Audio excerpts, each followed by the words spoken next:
Então nós vamos conversar hoje sobre o refrigério de Deus que intervém na linguagem dos salmos. Tá bom? Então assim, a minha ideia é expor para vocês, em média, 3 salmos. Tá? Então eu vou tentar expor nessas terças-feiras 3 salmos. Mas pelo que eu estou vendo, eu acho que nós só vamos ficar no Salmo 91. Porque Deus fala muito nesse salmo. Muito no Salmo 91.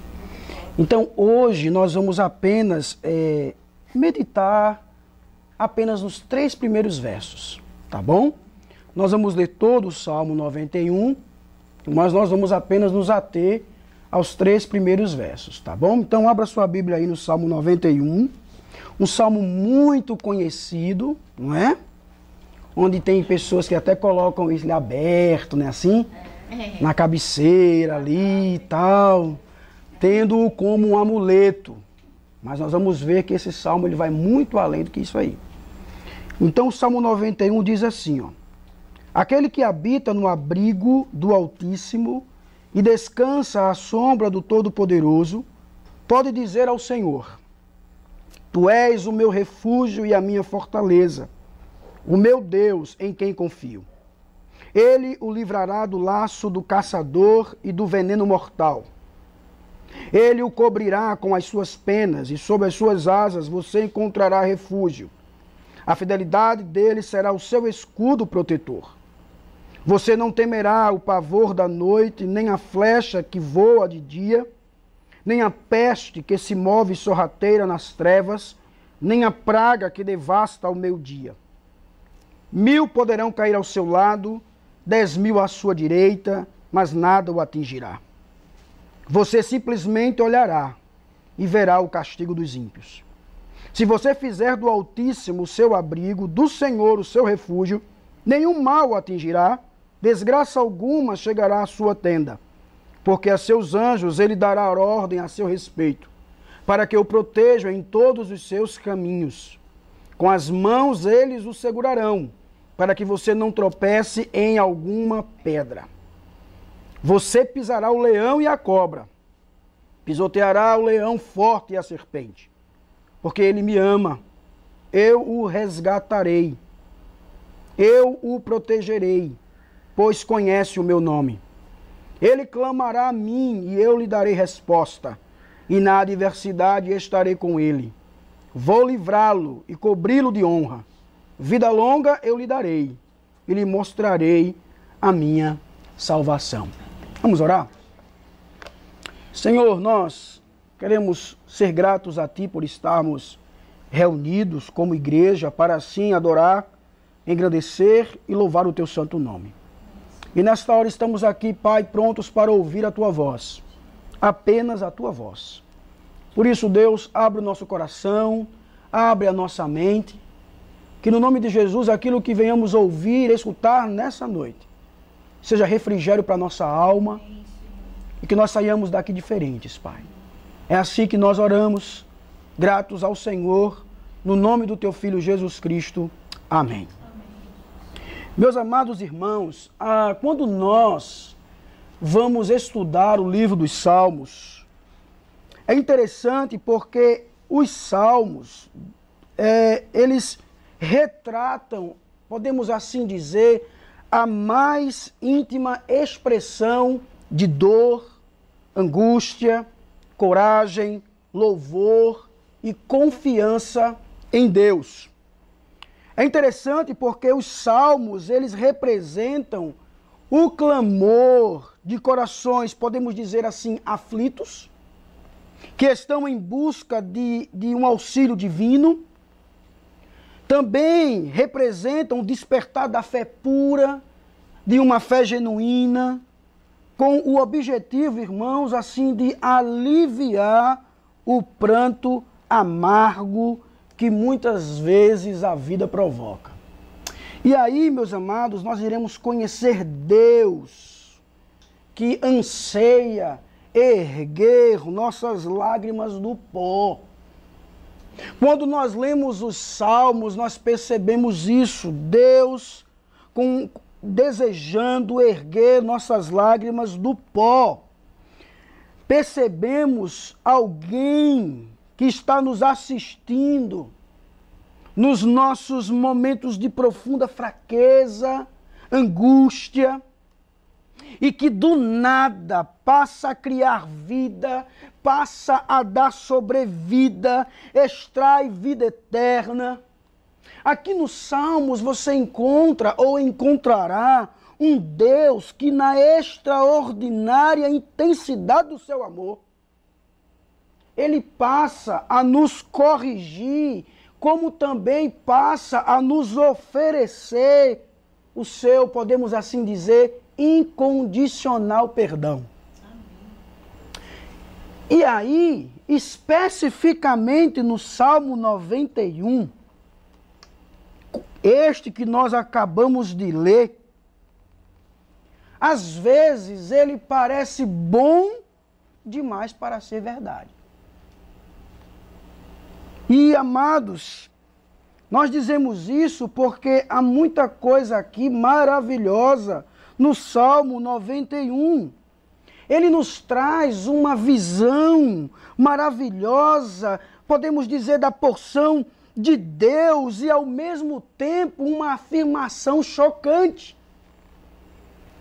Tão chocante, amados, quanto uma notícia de um jornal, das páginas policiais de um jornal, que expõe, assim, afirmações cruéis, afirmações diretas sobre a existência, mostrando que vivemos num mundo muito perigoso. Eu não sei se você percebeu, ao ler o Salmo 91, o mundo perigoso que nós vivemos.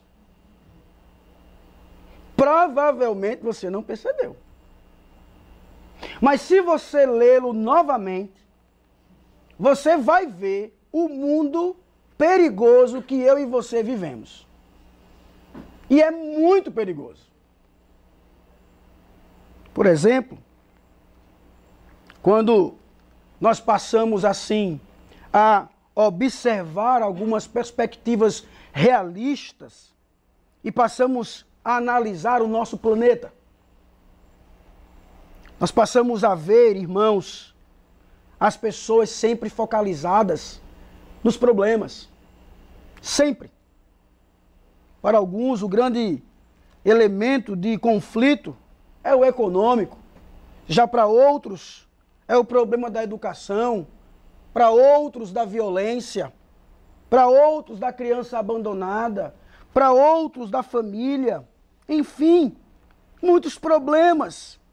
E tudo isso vai se multiplicando de acordo com a área que afeta cada pessoa. E o Salmo, amados, 91, todavia, ele vai muito além de todas essas perspectivas que nós relatamos aqui. Vai muito além, porque o Salmo 91, ele vai trazer para nós, vai fornecer para nós uma análise de 5 aspectos nos quais a nossa vida ou a vida humana corre perigo seríssimo e profundo. Antes de mais nada, eu queria fazer apenas algumas observações aqui nesse texto. É que esse salmo, ele não tem título. Não tem título. Na sua Bíblia aí você pode perceber que ele não tem título. Se você ver o Salmo 90, já tem um títulozinho lá, não é assim? O 92 também já tem um título, mas o 91 não tem. Também, nós não possuímos meios de saber quem foi o seu escritor. Alguns dizem que foi Moisés, outros dizem que foi Davi. A linha judaica, ela nos informa, ela nos diz que foi Moisés, porque o salmo anterior ao 91, no caso o Salmo 90, foi escrito por Moisés. Então alguns defendem que foi Moisés que escreveu, outros dizem que foi Davi. Mas para nós não importa quem escreveu. O que importa é que ele traz verdades maravilhosas para as nossas vidas. E nós não precisamos ficar nos atendo quem escreveu, se foi Moisés ou se foi Davi. Então essas observações eu queria trazer, que nós não temos um título para esse salmo, como também não sabemos quem o escreveu.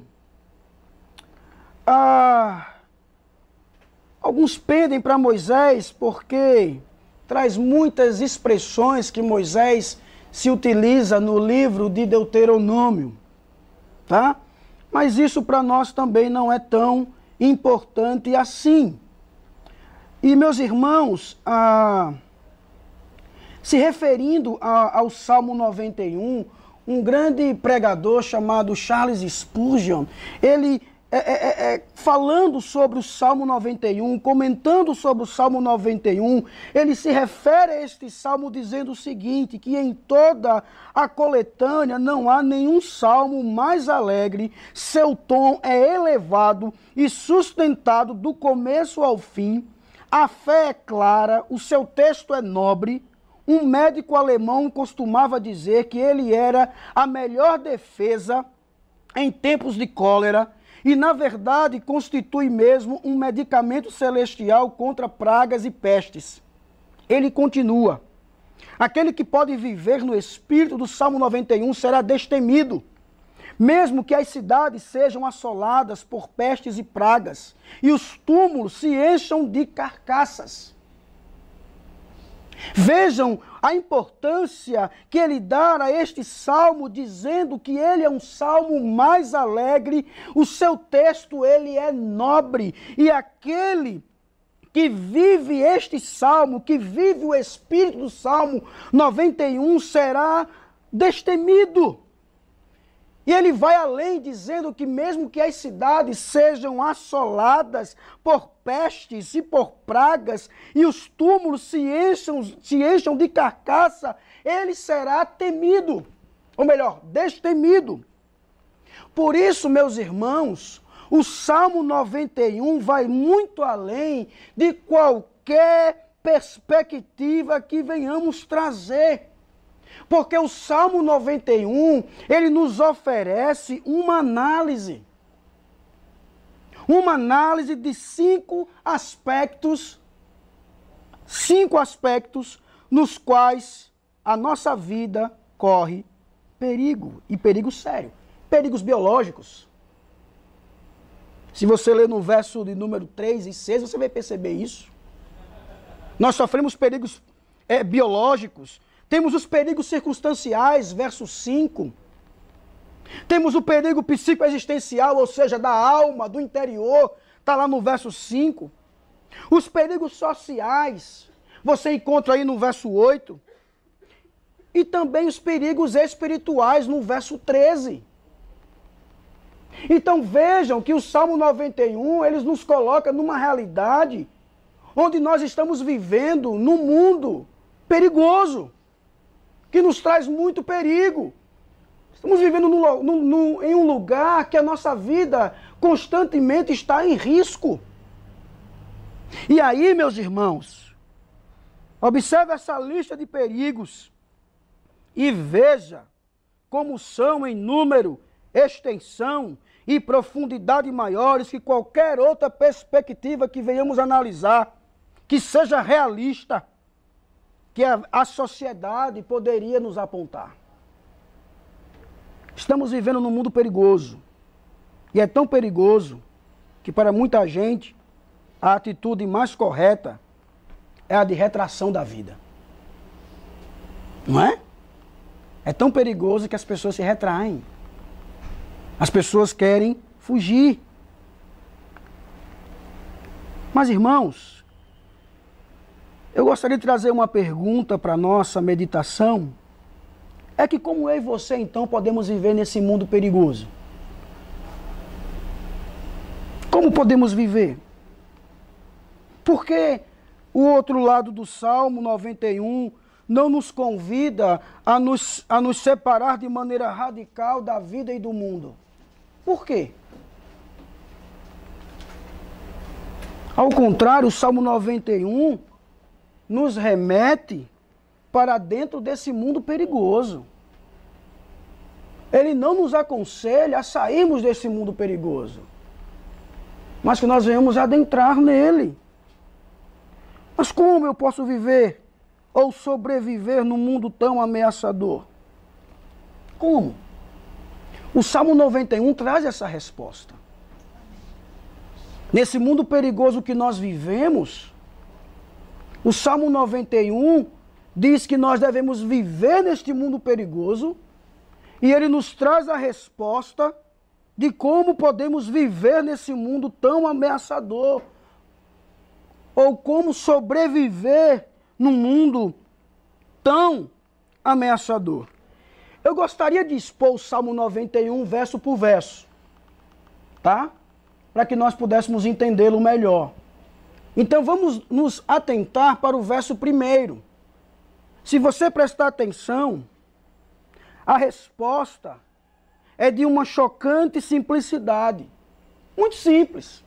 Viver ou sobreviver num mundo tão ameaçador. Diz o verso 1, aquele que habita no abrigo do Altíssimo e descansa à sombra do Todo-Poderoso, ou Todo-Onipotente. João Calvino, ele nos fala neste salmo, comentando este salmo, dizendo assim: neste salmo, somos ensinados que Deus vigia sobre a segurança de seu povo e jamais o abandona nos momentos de perigo. São exortados a avançar pelo meio dos perigos na confiança de sua proteção. Meus irmãos, aquele que habita no abrigo do Altíssimo e descansa à sombra do Todo-Poderoso é convidado e é levado a entender que Deus, Ele está sempre com os olhos atentos para nós. Que Deus vigia sobre a segurança de seu povo e que jamais Ele irá abandonar o seu povo. Por isso que o salmista ele diz: olha, aquele que habita no abrigo do Altíssimo e descansa à sombra do Todo-Poderoso, descansa. Porque Ele protege, porque Ele vigia, porque Ele é quem dá a segurança. Nós somos levados, como diz João Calvino, a avançarmos pelo meio dos perigos na confiança da proteção de Deus. Ao vir para cá, eu e você passamos por vários perigos, mas Ele nos protegeu. Ou não? Por isso que o salmista nos convida que venhamos descansar à sombra do Todo-Poderoso.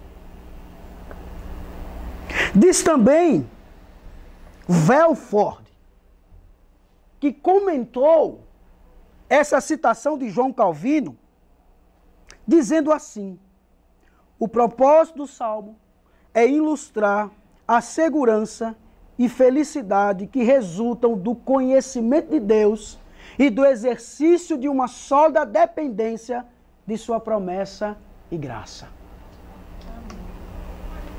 Este salmo, meu irmão, o propósito é justamente trazer para nós a segurança que precisamos ter no Senhor.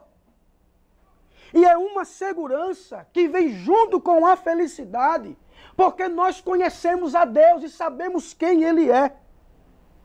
E, consequentemente, por conhecê-lo e saber quem Ele é, passamos a depender das suas promessas, como também da sua graça. Por isso, aquele que habita no abrigo do Altíssimo e descansa à sombra do Todo-Poderoso, para vivermos num mundo perigoso como o nosso, temos que saber quem Deus é. Você acha que foi à toa, ou foi sem conhecimento nenhum, que o salmista escreve aquele que habita no abrigo do Altíssimo? Você acha que o salmista ele não sabia o que significa ser Altíssimo? O salmista ele sabia, ele conhecia Deus. Por isso que ele se refere a Deus dizendo abrigo do Altíssimo. Por isso, meu irmão, para que nós venhamos viver nesse mundo perigoso, eu preciso saber quem Deus é. Eu preciso conhecer a Deus. Eu preciso desejar conhecer Deus.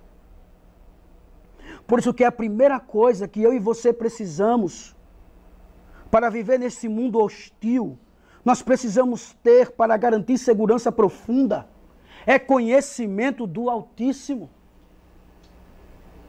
Eu preciso conhecer o Altíssimo.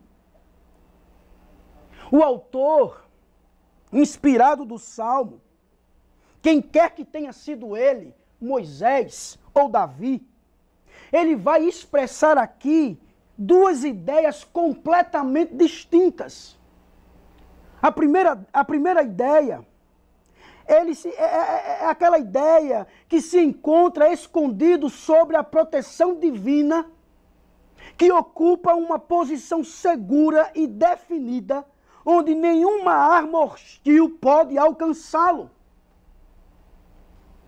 A primeira ideia é que eu estou debaixo daquele que é Altíssimo, daquele que é todo-poderoso, e que nenhuma arma hostil pode me alcançar, porque Ele me protege.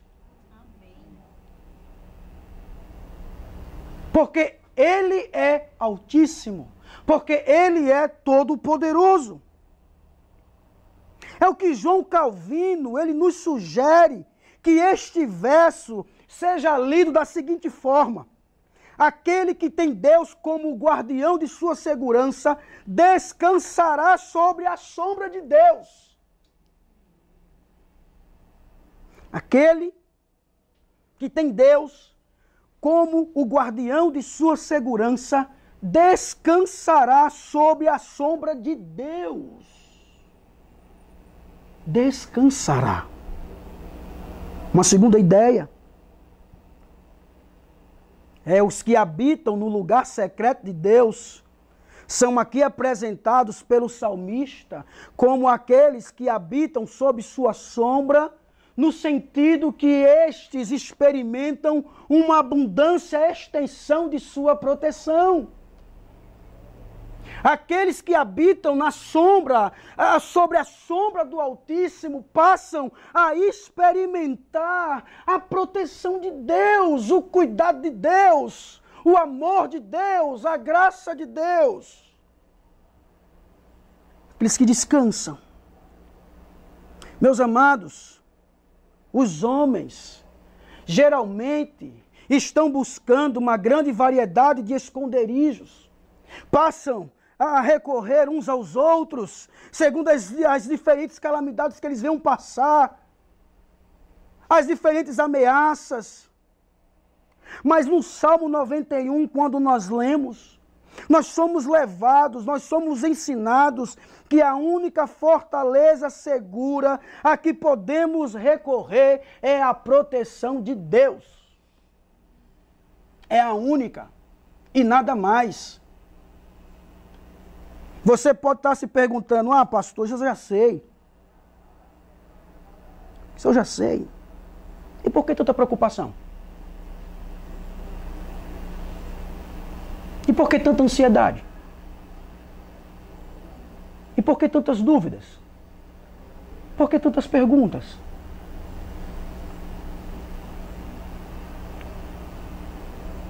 Conheça Deus.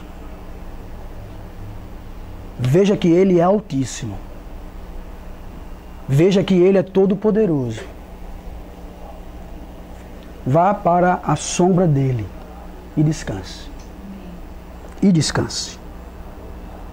Mais uma vez, Spurgeon, falando um pouco sobre o Salmo 91, ele diz que quem está em comunhão íntima, pessoal, secreta, permanente com Deus, habitando junto ao propiciatório, dentro do véu, é um privilégio. Ele é hóspede de Deus, protegido, revigorado e consolado por Ele. E isso até toda a eternidade. Toda a eternidade. Segundo verso, irmãos.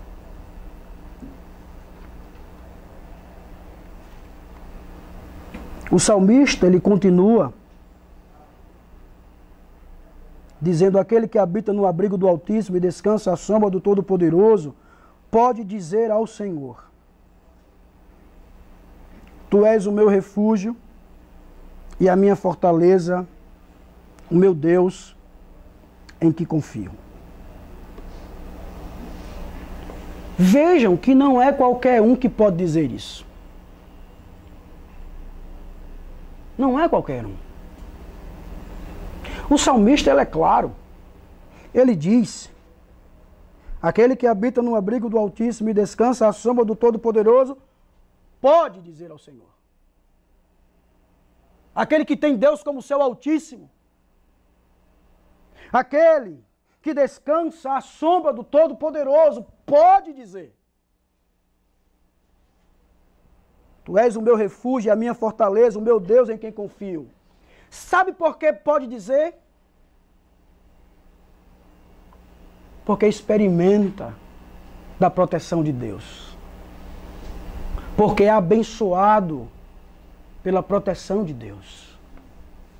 Por isso que ele pode dizer: olha, eu que tenho Deus como Altíssimo, eu que o conheço, sei que Ele é todo-poderoso, que Ele está acima de qualquer coisa, que tudo está debaixo dos seus pés.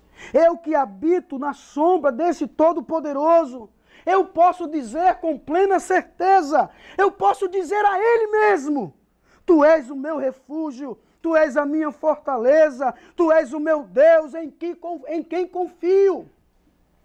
Provavelmente este salmista, ele teria passado por muitas lutas, por muitos problemas em sua vida, por muitos conflitos, por muitos perigos.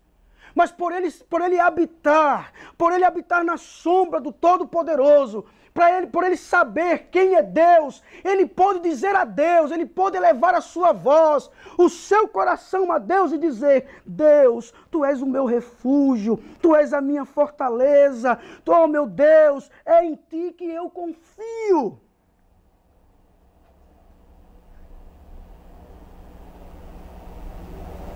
Irmãos, nós encontramos aqui o salmista falando de seu sentimento e de experiências pessoais como crente.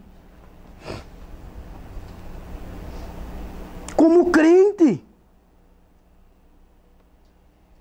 É de se saber que quando eu e você nos dispomos em conhecer a Deus, nós somos ao mesmo tempo beneficiados dessa relação.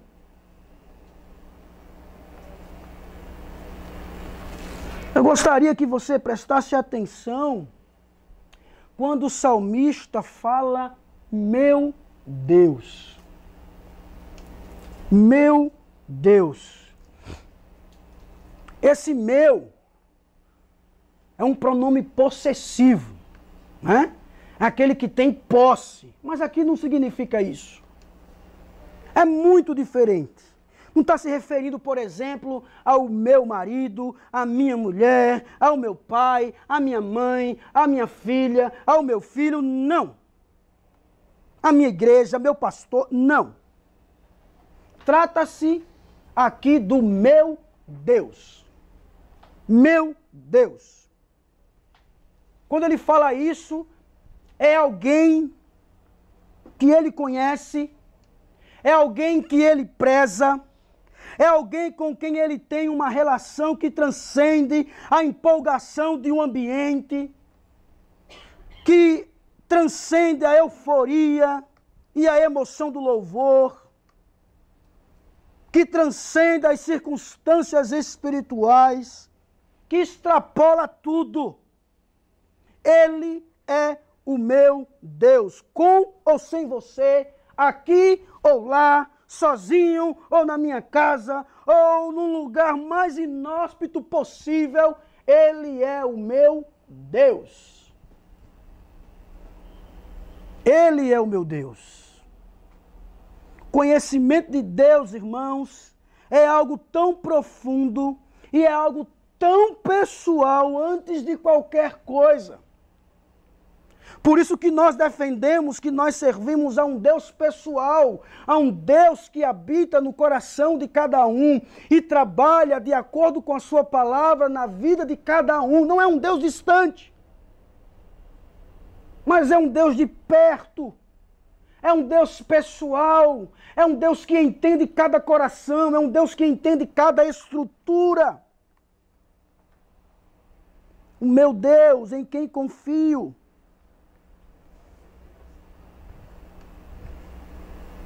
Irmãos, o crente faz mais do que simplesmente resolver tomar Deus como sua fortaleza.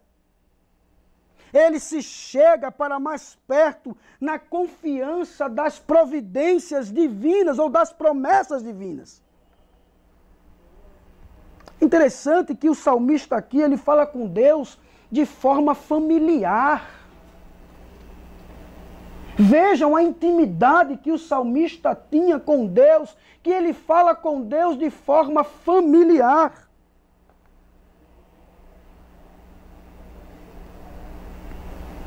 Mais uma vez, João Calvino nos diz que essa confiança em oração fornece uma prova adicional de que qual seguramente o povo de Deus pode habitar sob sua sombra. E ele continua: esta santa espécie de ostentação constitui o mais elevado triunfo da fé. Quando recorremos a Deus em medo, em nossas piores provações, e somos plenamente persuadidos de que Ele responderá todas as nossas orações. Aliás, temos nele uma suficiência e superabundância de auxílio. Ele é o meu Deus. Ele é o meu Deus. E uma pequena aplicação para nós, irmãos, sobre isto, é que há muita gente que enche a boca e diz Deus meu, ou meu Deus, mas no dia seguinte, quando o aperto chega, a primeira solução que ele tenta é algo profundamente ilógico, prático, é algo humano, é resultado do seu pensar. É sempre assim. Raramente nós que dizemos Deus meu ou meu Deus, antes de qualquer outra atitude na vida, afirmamos: em ti confio. Raramente.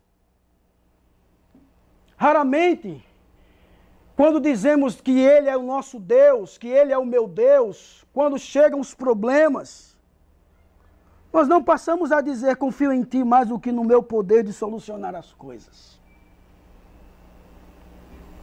Não deveria ser assim. Nós que sempre estamos dizendo, tu és o meu Deus. Quando chegam os problemas, quando chegarem os problemas, as lutas, as provações, enfim.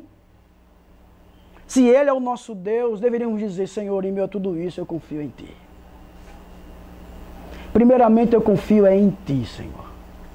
Eu não confio na minha capacidade, na capacidade do meu próximo, daquele que pode solucionar, daquele que pode fazer. Mas primeiramente eu confio em ti. Porque tu és o meu Deus. Esse era o pensamento do salmista. Esse era o pensamento dele.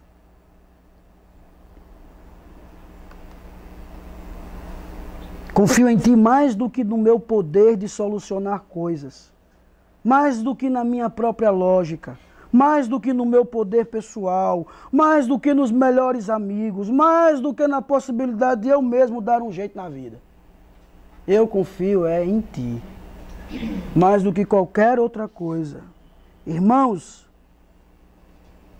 Spurgeon, ele nos diz que Deus é refúgio de aborrecimentos, fortaleza nas dificuldades e Deus em todo o tempo. Por isso que aqui nós encontramos o poder, excelência, fruto, justas razões e confissão aberta da fé pessoal. O verso 2 nos ensina isso. Que se Ele é o nosso Deus, que se Ele é o meu Deus, eu tenho que confiar nele. Porque Ele tem o melhor para a minha vida. Ele sabe da minha estrutura. Ele conhece o meu coração. Ele sabe o que eu passo. Mas eu confio nele, porque Ele é o meu Deus. No verso 3, o salmista ele diz: Ele o livrará do laço do caçador e do veneno mortal. Vejam que maravilha. Veja no terreno em que você está. Um terreno que lá existe laço do caçador e existe veneno mortal. Você está num lugar, você está num mundo onde esse mal ele existe. Onde Satanás ele atua, ele habita, ele realiza, ele faz. Mas aqui o salmista, ele vai expressar de uma maneira bastante clara a sua certeza de que a confiança da qual ele havia falado não seria algo fútil e não seria algo ilusório, mas que de fato Deus provaria em todos os tempos ser o libertador do seu povo. O libertador do seu povo. Ele está se dirigindo basicamente a si mesmo. A si mesmo. Encorajando o seu próprio coração a esperar no Senhor. Como também ele sabia que Deus pode livrá-lo de qualquer ataque de Satanás, seja um ataque aberto, seja um ataque violento, ou por meio de métodos secretos, de métodos sutis. Ele sabia que Deus pode livrá-lo de qualquer tipo de ataque. Ele nos ensina aqui, irmãos, que Deus está disposto e é capaz de nos livrar de qualquer um desses ataques. Ele o livrará do laço do caçador e do veneno mortal. Deus pode, porque Ele é o quê? E Altíssimo. Percebam que tudo tem uma ligação. Tudo tem uma ligação. Aquele que reconhece e sabe e conhece quem Deus é, passa a descansar à sombra dele, que é todo poderoso. E de forma confiante ele pode dizer que Deus, ele é o seu refúgio e a sua fortaleza, porque este Deus que não dorme, que está sempre alerta, o livrará de qualquer ataque de Satanás, seja um ataque aberto ou violento, ou por meio de métodos secretos, do laço do caçador e do veneno mortal. Deus o livrará. Por isso, irmãos, se eu e você desejamos receber de Deus força, graça, vida, esperança, coragem, fé e paz, nesse mundo perigoso em que nós vivemos, nós devemos começar a confessar que Deus é Altíssimo, que Ele é meu Deus e que Ele é capaz de me livrar de qualquer mal. Que Ele é capaz para isso. O Salmo 91 nos traz estas lições. Nos traz essas informações. Nos traz a informação que vivemos num mundo perigoso. Mas ao mesmo tempo nos consola. Porque nós servimos a um Deus que é Altíssimo e Todo-Poderoso. E que nós podemos descansar à sua sombra, confiantemente, sabendo que Ele nos livra de todo o mal. Que Deus nos ajude, irmãos. Que Deus derrame da sua graça nas nossas vidas. E que nós confessemos que Deus é Altíssimo, que Ele é meu Deus e que Ele é capaz de me livrar de qualquer mal. Vamos orar? Senhor, nós queremos te dar graças. Queremos louvar o teu nome. Bendizer a ti, Senhor, pela tua palavra. Louvamos o teu nome, Senhor, porque tu és um Deus que é altíssimo, que é todo-poderoso. É um Deus em que nós podemos confiar. É um Deus que é o nosso refúgio, a nossa fortaleza.